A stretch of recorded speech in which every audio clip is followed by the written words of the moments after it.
دیکھو، ہم کہتے ہیں کہ میں ہی کیوں، انسان پر کوئی مصیبت پڑتی ہے تو اس کے اندر کیوں سوال پیدا ہو جاتے ہیں۔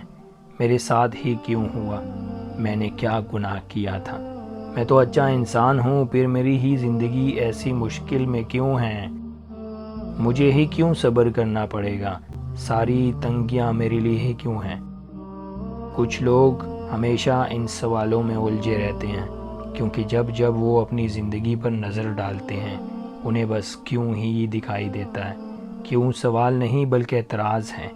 ایمان ظاہر اور غیب، ہر شے اور کیفیت پر ایمان کا نام ہے۔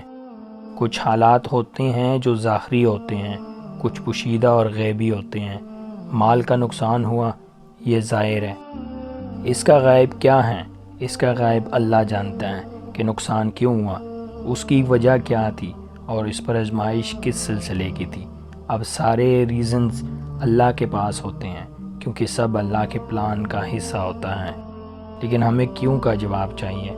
ہم غیب سے امداد کی دعا تو کرتے ہیں، لیکن غیب کی آزمائش سے بچتے ہیں۔ ایسی صورتحال میں غیب پر سوال اٹھاتے ہیں جو ظاہر میں رحم والا ہے، وہ غیب میں غضب والا کیسے ہیں؟ نور ظاہر بھی نور ہے اور غیب بھی نور ہے۔